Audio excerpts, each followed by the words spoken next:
We are live. Let me just see in the tribe if you guys can see us. Right.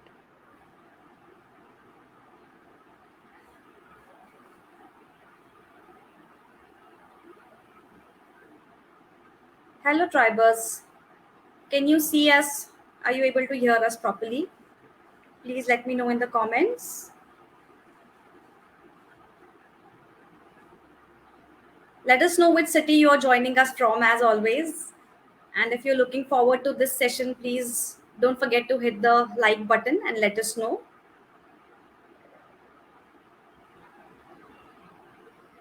This is again one of the most in demand sessions on Tribe always. If you can hear us, please let me know in the comment section below.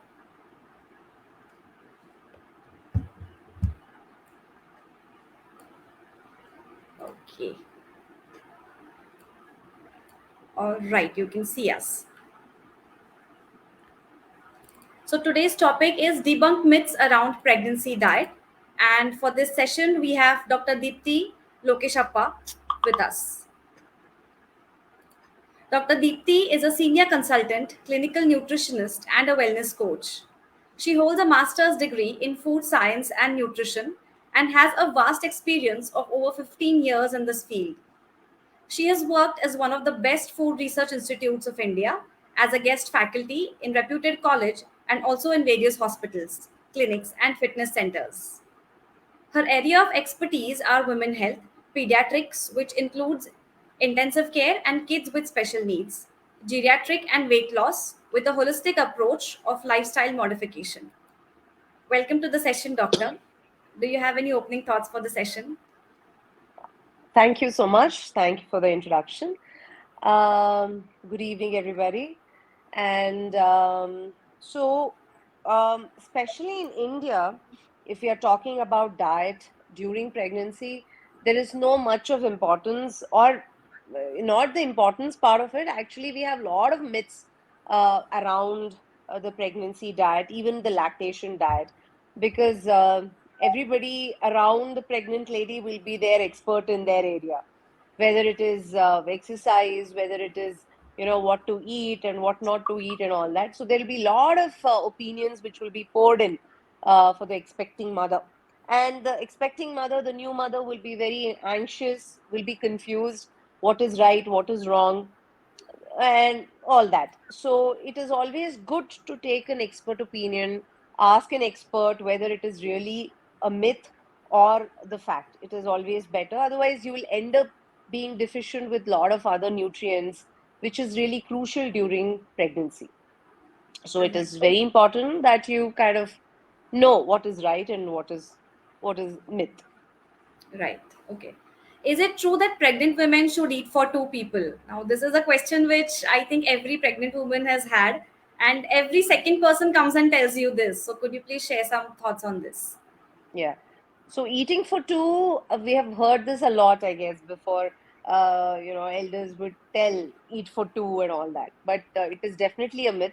There is no requirement for eating for two. Definitely, the calorie requirements will be slightly high, especially in the third trimester, end of pregnancy, maybe just 3 months before or something. You should start eating maybe a little higher calories of like 500 additional of what you eat. So a little higher proportion you can include, but not definitely eating for two. Eating for two is definitely a myth. And if you eat for two, unnecessary weight gain, unnecessary hormonal changes, which will lead to gestational diabetes, so forth and so on. So definitely no. Okay. Also, many elders keep telling us you should avoid papaya or you should avoid pineapple while you're pregnant. So, is there any truth to these advices? Also, are there any other specific foods we should try and avoid during pregnancy? There is absolutely no food we tell you to avoid. And papaya, of course, papaya, when it is completely raw, it has an enzyme called as papain, which causes the uterine contraction. But ripe papayas have nothing in it. Ripe papayas has no enzymes so whatsoever, so it is quite safe to eat during pregnancy. As I told you, there are few things only in India we do. Yeah, like papaya. Papaya is our country is only country, I guess, which excludes papaya, pineapple, and all that. Nothing happens. There are few fruits like jackfruits, even pineapple for that matter, can cause a little indigestion uh, when you have a sensitive tummy, or if you have a very bad gut or something.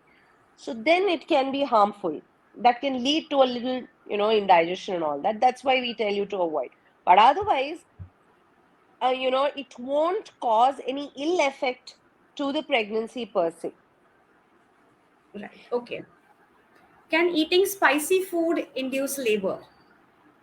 Definitely not.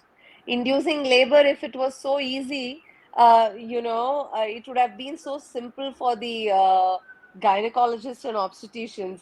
There are a lot of women who don't get pain at all in the last of pregnancy. Also, they have to be induced giving injections. If it was that easy, they would have told you to eat spicy food, right? So it is definitely not true. Spicy food will not induce any labor. Okay. Okay. Is it safe to consume caffeine during pregnancy? So, tea, coffee, or maybe caffeine containing health drinks, are they safe? Okay. Uh, I don't really recommend caffeine during pregnancy. Caffeine is see what happens with there are two things which happens with caffeine. Caffeine, which is it is it is a natural diuretic, which will cause a lot of urination, and women during pregnancy, as such, will have a lot of frequent urination. And on top of it, if you are drinking a lot of caffeine, it's bad. And also, caffeine for few women can increase heart rate. So increase of heart rate is always related to caffeine, anything in any form of caffeine. That is why caffeine has to be avoided, or maybe taken in very, very limited quantity during pregnancy. All right. So, this stands for true for tea as well, or just for coffee? Coffee has more of caffeine. Also has a little bit of caffeine, but more of tannins, we call this. But anything which is has caffeine, anything which is of cocoa, also, even for that matter, chocolate or chocolate based drinks, uh, in plenty, you have to avoid. Okay. Also, about artificial sweeteners. Many people consume artificial sweeteners just to avoid added sugar on top of anything. So, are these sweeteners safe during pregnancy? And also, if you could please share a little bit more about these artificial sweeteners overall for non pregnant people, also. Artificial sweeteners are bad, especially for pregnant women and children. Artificial sweeteners should be avoided completely.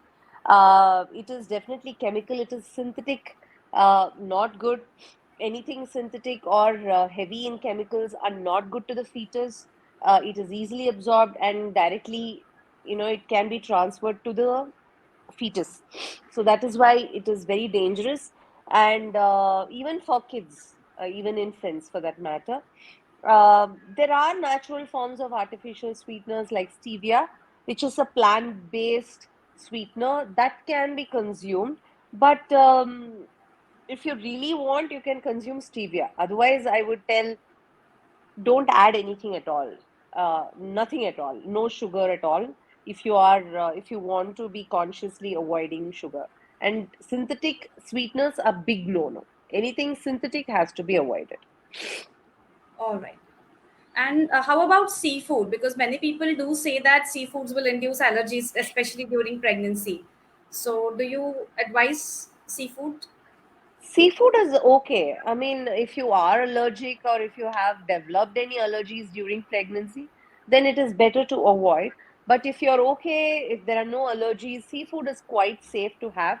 But again, try avoiding too much of high mercury content fishes like sharks, king mackerels, tunas, and all these things have to be avoided.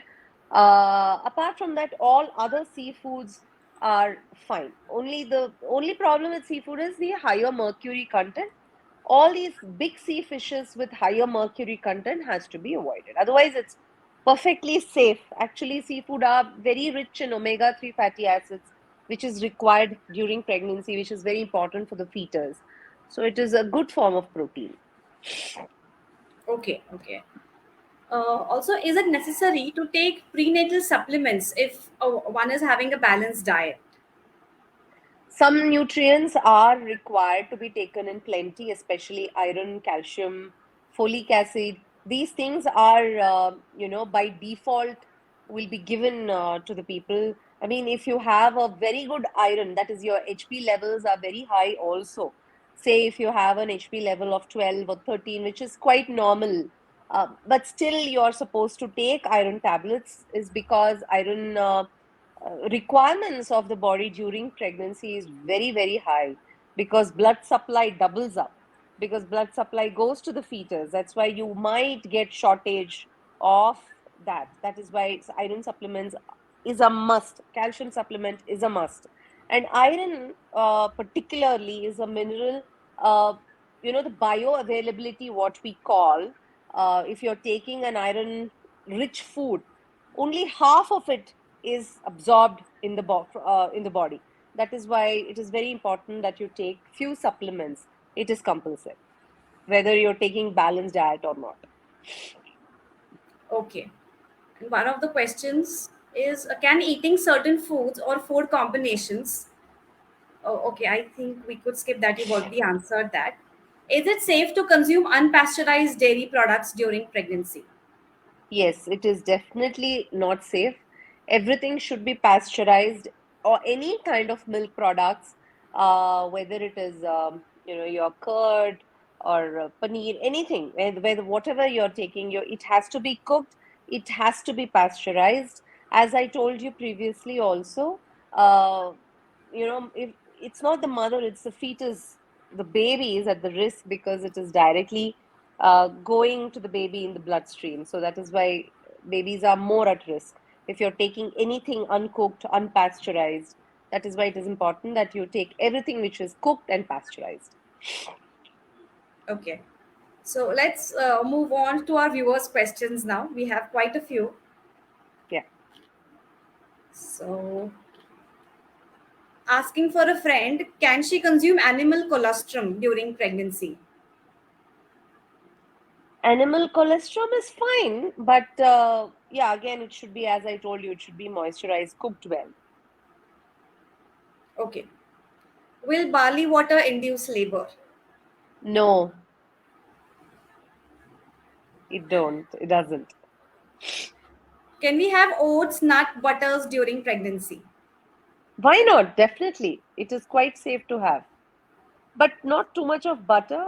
You can have, maybe, a toast, a butter toast or something. It's perfectly fine. There is a lot of advice about fruits like papaya, jackfruit, pineapple, and mangoes. What is the safe limit of consumption, or can they be consumed in pregnancy at all? This was already answered by doctor previously. Doctor, if there's any more addition to this, please. You can definitely have. See, it's always, people associate fruits or anything related to heat and cold. There are category they have made. This is a heat food. This is a hot food. This is a cold food. Actually, for us, there is nothing like that. Whatever you eat, body has a capacity to regulate the temperature. So there is no concept of heat and cold. Yeah, there are food which can cause loose motions if you're taking in plenty, like mango for that matter. Mango is very high fibrous food, and also a lot of it's acidic. It's citrus, right? It has a lot of citric acid in it. So that can be one of the reasons why, if you're taking too much of it, can cause loose motions. Where it's the same with papaya also. It's the same with pineapple, jackfruit also. So all these category of food has to be taken in limitation to avoid any tummy upsets. But definitely these fruits will not cause miscarriages, abortion, and all that. No, it's quite safe. You can have one or two pieces, it's harmless. And especially if you're in your third trimester, you can definitely have it. No problem. Okay. Can we have organ meat during pregnancy? Yeah, yeah, again, this is in limitation. Organ meats are very high in fat, cholesterol. If you are, facing any problem with labor or pregnancy-induced hypertension, you have to avoid. Otherwise, it's quite safe. Liver is very good for iron. Liver is a storage organ of iron. So if you're lacking behind iron, if your HP percentage is less, you can definitely have liver. Okay. Will consuming dates cause constipation in pregnant women? I was told not to take dates after 7 months. Nothing like that. Dates are not associated with constipation, but pregnancy itself, you will face a lot of constipation problem. It's not date, of course, but the constipation is definitely one of the side effects of pregnancy. If I want to put it across that way. So because there is a lot of disturbances in the bowel movement as the uteruses expand, there is a pressure on the large intestine. Because of that, you have a lot of constipation. Hormonal imbalances cause constipation. So for that, you need to eat a lot, drink a lot of water and a lot of fiber-rich food, and walking. I mean, I don't tell you to walk an hour or something. At least limited walking you have to do every day. Right. The next question is how to maintain water level throughout the pregnancy in hot places. Water level, how? I How to mean, I stay don't understand this hydrated, question. possibly that's Diet, the. okay. Yeah. So, yeah, you have to keep sipping water and other things like tender coconut water, buttermilk. These things also can be handy. That will quench your thirst and also gives you some minerals. Tender coconut water is very rich in potassium. Buttermilk is very rich in calcium. These kind of fluids you can take apart from water. Okay. I had a lot of potato craving during my second trimester, and in the third trimester, my sugar levels were always high. Is the potato to be blamed or not? No. No, potato is not the culprit. Uh, See, again, sugar levels during pregnancy can increase because of hormones, because of stress, because of, I mean, a lot of things, previous history or the family history, if your parents are diabetic or if you had PCOD or, before pregnancy, how your lifestyle was, all these things. It's not the potato or it's not even the rice for that matter. Right.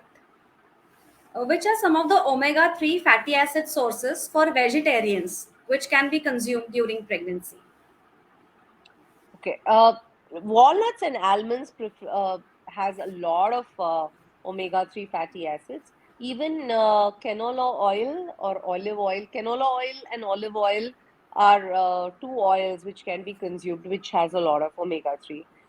Nowadays, omega-3 is even fortified in a lot of oils. Regular oils also are fortified with omega. Apart from that, your dry fruits are very rich in omega-3, especially walnuts and almonds. Even sunflower seeds also will have a considerable amount of it. Even avocados are also rich, but avocados are not like available everywhere and it's very expensive. What I suggest is you can include dry fruits on a regular basis, and you can use canola oil, maybe for seasoning and things like that. That will give you an additional amount of omega 3. Right. Okay. Why does craving differ in each pregnancy? I liked sweets in first pregnancy, but I hated them in my second pregnancy. Okay, there is no definite answer for it. Some people crave, some people don't have any cravings at all. It is all, it's all the game of hormones. So it really depends on person to person, pregnancy to pregnancy. There is no definite answer for this. How to overcome acidity issues during pregnancy? Yeah, acidity can be a big annoying thing during pregnancy. There are people who have acidity right from the beginning till the end. But we see a lot of acidity, heartburns during the second trimester, which can last till the delivery. So, what you can do for acidity is try avoiding anything which is citrus if you are too acidic, like oranges, mosambis, and things like that have to be, even lime juice has to be avoided. lemon and all that, if you have too much of it. Keep drinking a lot of water. Water helps a lot to bring down the acidity. Try avoiding uh, too much of spicy and oily, that is especially deep fried food, to be avoided. And try not to sleep immediately after eating.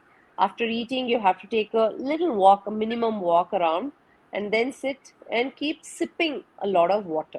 That would help. And iron supplements also can cause a little acidity, so make sure when you're taking iron tablets, you drink a lot of water. Right. Okay, with that, we are at the end of our viewer questions. Is there anything that we have missed out on, Doctor, in this conversation? Um, I think we have covered pretty much everything. But yeah, I would like to add that in the end again, that please don't follow anything on your own. Please don't stop any supplements on your own. Please consult an expert, consult your doctor before stopping or starting anything. Don't blindly follow anything which is there on internet also.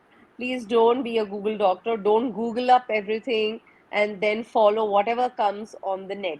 Half of the things on the Google also is not accurate. It can be very circumstantial, it can be very, very vague. So if you have a doubt, please reach out to an expert or a doctor and then follow whatever they tell. Thank you so much, Doctor, for taking out your precious time and joining us here and answering all our queries and questions. I Thank hope you. we have an opportunity to have you on our live session once again with another exciting topic very soon. Sure. Thank you. Thank you to all the viewers for tuning in and joining us in this session. Stay tuned for more such exciting sessions just on Parent Tribe by SuperBottoms. Thank you so much, everyone. Bye. Bye bye.